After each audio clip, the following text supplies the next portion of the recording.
الحمد لله وكفى وسلام على عباده الذين اصطفى أما بعد فأعوذ بالله من الشيطان الرجيم بسم الله الرحمن الرحيم قال الملأ الذين استكبروا من قومه لنخرجنك يا شعيب والذين آمنوا معك من قريتنا أو لتعودن في ملتنا صدق اللہ العظیم۔ 9ویں پارے کا آغاز ہو رہا ہے۔ 8ویں پارے کے آخری رکوع کے اندر اللہ تعالیٰ نے حضرت شعیب علیہ السلام اور ان کی قوم کا واقعہ بیان کیا۔ 9ویں پارے کے شروع کے اندر اسی واقعے کی تکمیل ہے۔ قوم کے متکبر لوگوں نے حضرت شعیب اور ایمان لانے والوں کو کہا یا تو تم ہماری دین کی طرف واپس لوٹ آؤ یا ورنہ تو ہم تمہیں اپنی بستی سے نکال دیں گے۔ قوم نے تکبر کیا اور ایمان نہیں لائے، جس کی وجہ سے اللہ تعالیٰ نے ان کو اوپر عذاب بھیجا، زلزلہ آیا اور سب کے سب اونھے منہ ہو کر مر گئے۔ وَمَا أَرْسَلْنَا فِي قَرْيَةٍ مِّن نَّبِيٍّ إِلَّا أَخَذْنَا أَهْلَهَا بِالْبَأْسَاءِ وَالضَّرَّاءِ لَعَلَّهُمْ يَضَّرَّعُونَ۔ اللہ کی سنت اور طریقہ یہ ہے جب کسی قوم اور بستی کی طرف کسی نبی کو بھیجتے ہیں اور وہ قوم اگر اس نبی کی بات کو نہیں مانتی، جھٹلاتی ہے، تو پہلے اس قوم کے اوپر کچھ عذاب آتے ہیں، ان کو فقر و فاقہ کے اندر، قحط سالی کے اندر، بیماری کے اندر مبتلا کیا جاتا ہے۔ شاید ہو سکتا ہے کہ یہ ایمان لے آئے، اگر پھر بھی وہ ایمان نہیں لاتے تو پھر انعامات ان پر کیے جاتے ہیں، مال کی کثرت کی جاتی ہے، صحت دی جاتی ہے۔ ہو سکتا ہے کہ اب نعمت ملنے پر اللہ کا شکر ادا کرے اور ایمان لے آئے، اگر پھر بھی ایمان نہیں لاتے تو پھر اللہ تعالیٰ ایسی قوم کو ہلاک کر دیتے ہیں، تباہ کر دیتے ہیں۔ ثم بعثنا من بعدهم موسى بآياتنا إلى فرعون وملئه فظلموا بها فانظر كيف كان عاقبۃ المفسدین۔ یہاں سے حضرت موسیٰ علیہ السلام اور فرعون کا واقعہ بیان کیا جا رہا ہے۔ اللہ تعالیٰ نے حضرت موسیٰ علیہ السلام کو فرعون کی طرف نبی بنا کر بھیجا۔ حضرت موسیٰ نے دعوت دی، فرعون نے سرکشی کی اور مقابلے کے لیے کہا کہ میں جادوگروں کو تمہارے ساتھ مقابلے کے لیے لے کر آتا ہوں۔ اللہ تعالیٰ نے حضرت موسیٰ علیہ السلام کو 2 معجزے دیے۔ ایک، اپنا ہاتھ بغل میں ڈالتے تو وہ چمکتا ہوا دمکتا ہوا سورج کی طرح باہر نکلتا، اور دوسرا یہ ہے کہ اپنا عصا زمین پر پھینکتے تو وہ اژدہا بن جاتا۔ تو فرعون نے جادوگروں کو بلایا۔ جادوگروں نے جب یہ معجزہ حضرت موسیٰ علیہ السلام کا دیکھا تو انہیں یقین ہو گیا یہ جادو نہیں ہے، چونکہ وہ جادو کی حقیقت کو جانتے تھے۔ سب کے سب حضرت موسیٰ علیہ السلام پر ایمان لے آئے، لیکن فرعون اور اس کی قوم نے حضرت موسیٰ علیہ السلام کو جھٹلایا۔ پھر اس کے بعد اللہ تعالیٰ نے ایسی قوم پر کئی عذاب بھیجے۔ فَأَرْسَلْنَا عَلَيْهِمُ الطُّوفَانَ وَالْجَرَادَ وَالْقُمَّلَ وَالضَّفَادِعَ وَالدَّمَ آيَاتٍ مُفَصَّلَاتٍ۔ 5 قسم کے عذاب اس آیت کے اندر اللہ تعالیٰ نے بیان کیے ہیں۔ ان کو اوپر طوفان کا عذاب آیا، ٹڈی دل کا عذاب آیا، ان کو اوپر جوؤں کا عذاب آیا، مینڈک کا، خون کا عذاب آیا۔ جب بھی کوئی عذاب آتا تو یہ حضرت موسیٰ علیہ السلام کے پاس آتے اور کہتے کہ اللہ سے دعا کریں یہ عذاب ٹل جائے، ہم ایمان لے آئیں گے۔ حضرت موسیٰ علیہ السلام دعا کرتے، عذاب ٹل جاتا، لیکن پھر بھی یہ قوم نافرمانی سے باز نہیں آئی، سرکشی سے باز نہیں آئی۔ آخر اللہ تعالیٰ نے حضرت موسیٰ علیہ السلام کو حکم دیا بنی اسرائیل کو یہاں سے لے کر مصر سے آپ نکل جائیں۔ حضرت موسیٰ علیہ السلام بنی اسرائیل کو ساتھ لے کر چلے گئے اور فرعون غرق ہو گیا۔ وَوَاعَدْنَا مُوسَىٰ 30 لَيْلَةً وَأَتْمَمْنَاهَا بِعَشْرٍ فَتَمَّ مِيقَاتُ رَبِّهِ 40 لَيْلَةً۔ حضرت موسیٰ علیہ السلام جب بنی اسرائیل کو لے کر چلے گئے تو قوم نے کہا کوئی دستور حیات ہونی چاہیے، کوئی ہمارے لیے زندگی گزارنے کے اصول ہونے چاہیے، اللہ سے آپ کوئی کتاب لے کر آئیں جس کے مطابق ہم زندگی گزاریں۔ تو اللہ تعالیٰ سے حضرت موسیٰ علیہ السلام نے دعا کی، اللہ تعالیٰ نے کہا کوہ طور پر آئیں، 30 روزے رکھیں، آپ کو تورات دی جائے گی۔ حضرت موسیٰ علیہ السلام کوہ طور پر چلے گئے، 30 روزے رکھے، پھر اللہ کے حکم سے مزید 10 روزے اور رکھے۔ ادھر حضرت موسیٰ علیہ السلام اپنے بھائی ہارون علیہ السلام کو اپنا نائب بنا کر گئے تھے کہ تم نے قوم کی رہنمائی کرنی ہے، قوم کی دیکھ بھال کرنی ہے۔ لیکن جب حضرت موسیٰ علیہ السلام واپس آئے، پتہ چلا کہ قوم بچھڑے کی عبادت میں یعنی شرک میں مبتلا ہو چکی ہے۔ ان الذین اتخذوا العجل سینالهم غضب من ربهم وذلة فی الحیاۃ الدنیا۔ اللہ تعالیٰ نے ان دنیا کے اندر ان کو ذلت والا رسوائی کا عذاب دیا، ان کے مقدر میں رسوائی رکھ دی، اور قیامت کے دن ان پر اللہ کا غضب نازل۔ یتبعون الرسول النبی الامی الذی یجدونہ مکتوبا عندهم فی التوراۃ والانجیل۔ اس آیت کے اندر اللہ تعالیٰ حضرت محمد الرسول اللہ صلی اللہ علیہ وسلم کی 4 صفات بیان فرما رہے ہیں۔ پہلی صفت آپ رسول ہیں، دوسری صفت آپ نبی ہیں، تیسری صفت آپ امی ہیں، چوتھی صفت آپ کی صفات تورات اور انجیل کے اندر موجود ہیں۔ اور حضرت موسیٰ علیہ السلام سے خطاب کیا جا رہا ہے کہ آپ کی قوم کے افراد جو نبی پاک صلی اللہ علیہ وسلم کے زمانے میں موجود ہوں گے، ان کی کامیابی اور فلاح نبی پاک صلی اللہ علیہ وسلم کی اتباع میں ہوگی۔ قل یا ایھا الناس انی رسول اللہ الیکم جمیعا الذی لہ ملک السماوات والارض۔ اس آیت کے اندر جناب رسول اللہ صلی اللہ علیہ وسلم کی رسالت عامہ کو بیان کیا جا رہا ہے۔ آپ کو انبیاء سابقین کی طرح کسی خاص علاقے، قبیلے، قوم کا نبی بنا کر نہیں بھیجا گیا، بلکہ آپ کو تمام عالم کے لیے نبی بنا کر بھیجا گیا ہے۔ تمام انسان اور جنات کے لیے آپ نبی بن کر آئے۔ آپ کے اوپر نبوت ختم ہو چکی ہے، قیامت تک آنے والے تمام انسانوں کے لیے آپ نبی بن کر آئے۔ اور اہل سنت والجماعت کا عقیدہ یہ ہے، حضور صلی اللہ علیہ وسلم کے بعد کوئی نبی پیدا نہیں ہوگا۔ حضرت عیسیٰ علیہ السلام آئیں گے، لیکن امت کی حیثیت سے، ایک امتی کی حیثیت سے حضرت عیسیٰ علیہ السلام آئیں گے، نبی کی حیثیت سے تشریف نہیں لائیں گے۔ وَقَطَّعْنَاهُمُ اثْنَتَيْ عَشْرَةَ أَسْبَاطًا أُمَمًا۔ ان آیات سے لے کر اگلی چند آیات تک تقریباً 2 رکوع ہیں۔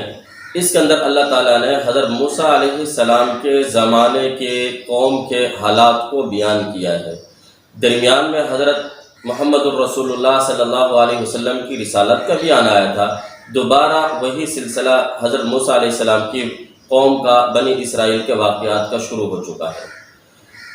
وَإِذْ أَخَذَ رَبُّكَ مِنْ بَنِي آدَمَ مِنْ ظُهُورِهِمْ ذُرِّيَّتَهُمْ وَأَشْهَدَهُمْ عَلَىٰ أَنفُسِهِمْ أَلَسْتُ بِرَبِّكُمْ قَالُوا بَلَىٰ شَهِدْنَا۔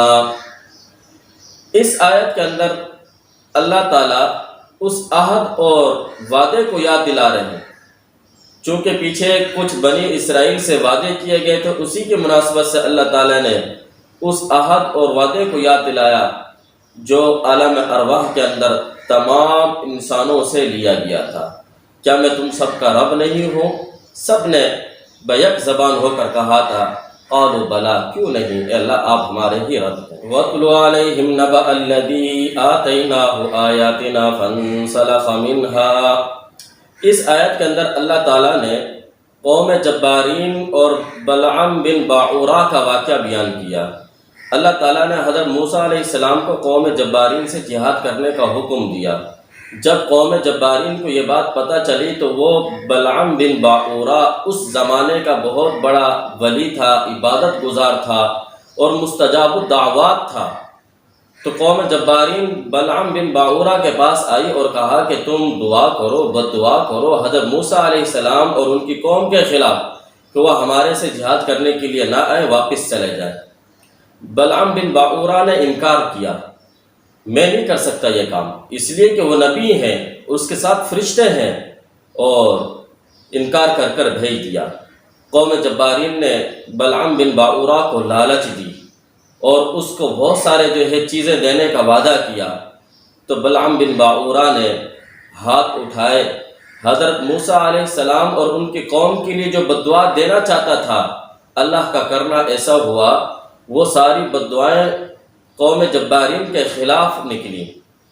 اب اس کی دنیا بھی خراب، دین بھی خراب ہو گیا، زبان نکل کر نیچے سینے کی طرف آ گئی۔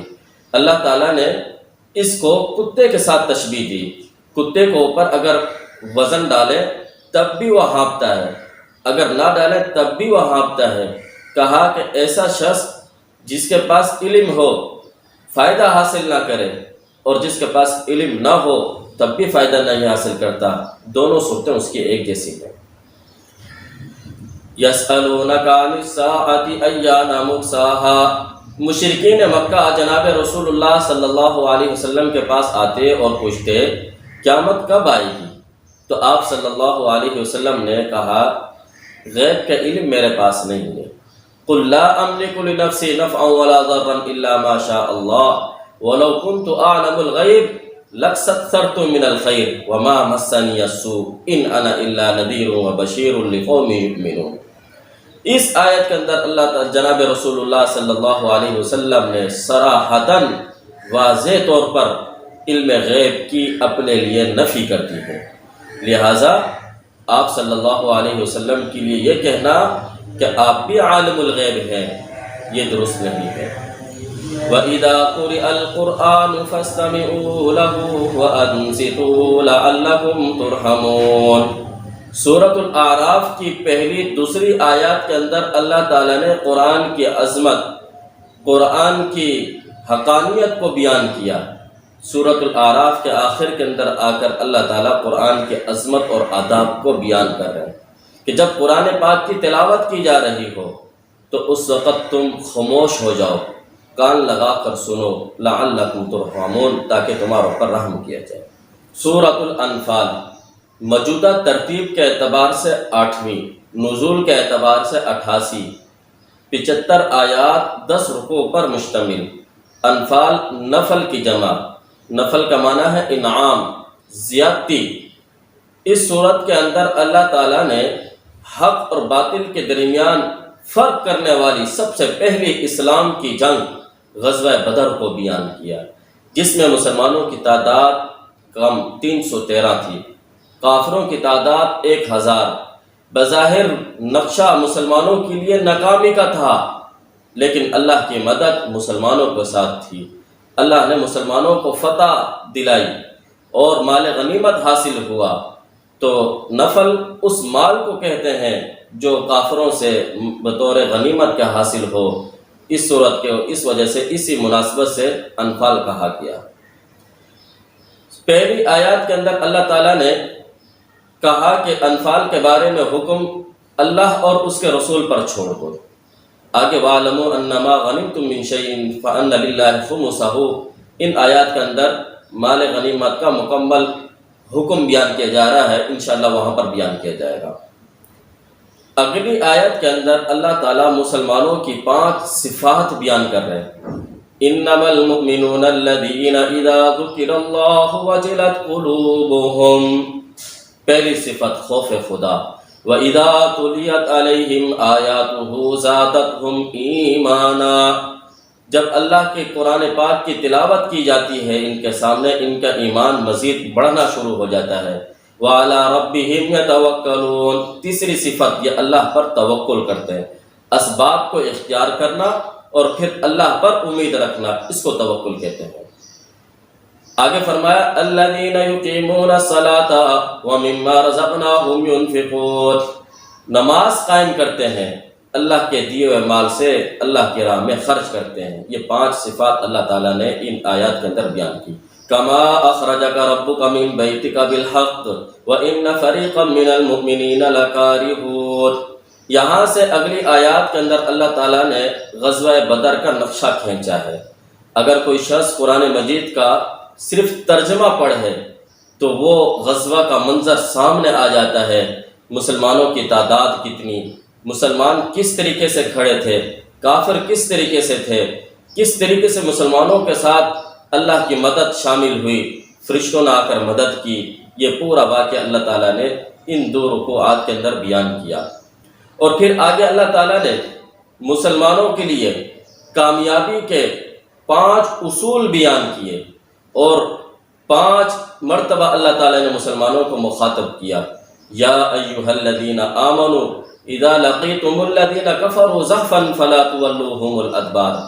پہلا اصول یہ بیان کیا، جب مسلمان اور کافروں کا مقابلہ شروع ہو جائے، جب تم میدان جنگ کے اندر ہو اور کافر تمہارے پر چڑھائی کرنا شروع کر دیں، اس وقت تم نے پیٹھ نہیں پھیرنی، ڈٹ کر مقابلہ کرنا ہے۔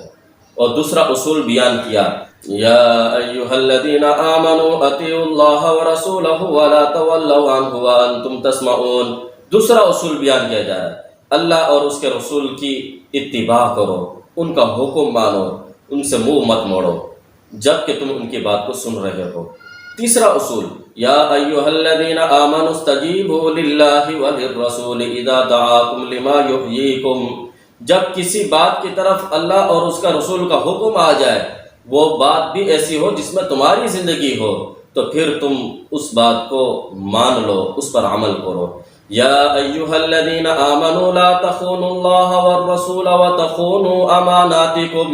اللہ اور اس کے رسول کے ساتھ بے وفائی مت کرو، اور جان بوجھ کر اپنی امانات کے اندر خیانت مت کرو۔ یا ایھا الذین آمنوا ان تتقوا اللہ یجعل لکم فرقانا۔ 5واں اصول، اللہ سے ڈرو، تقوی اختیار کرو، اللہ تمہارے دل کے اندر حق اور باطل کے درمیان فرق کرنے کی صلاحیت رکھ دیں گے۔ تو 5 اصول کو بیان کیا گیا۔ اگر مسلمان ان 5 اصولوں پر پابندی کے ساتھ عمل کر لیں، دنیا کی کوئی قوم مسلمانوں کو شکست نہیں دے سکتی، کبھی مسلمان کسی کے سامنے جھک نہیں سکتے، فتح مسلمانوں کی ہمیشہ ہوگی۔ آخر کے اندر کافروں کو دعوت دی جا رہی ہے، قل للذین کفروا ان ینتہوا یغفر لہم ما قد سلف۔ اے نبی پاک صلی اللہ علیہ وسلم، آپ کافروں کو کہہ دیں، اگر یہ لوگ اللہ کی نافرمانی سے، تکبر سے، سرکشی سے باز آ جاتے ہیں، توبہ کر لیتے ہیں، ایمان لے آتے ہیں، ہم ان کی تمام گناہوں کو معاف کر دیں گے، ان کی بخشش کر دیں گے۔ اور اگر یہ لوگ نہیں بات مانتے تو پھر اللہ کی سنت اور طریقہ یہی ہے، اللہ نافرمانوں کو ہلاک اور تباہ کر دیتے ہیں۔ اللہ تعالی ہمیں قرآن کریم کے احکامات پر عمل کرنے کی توفیق عطا فرمائے۔ وآخر دعوانا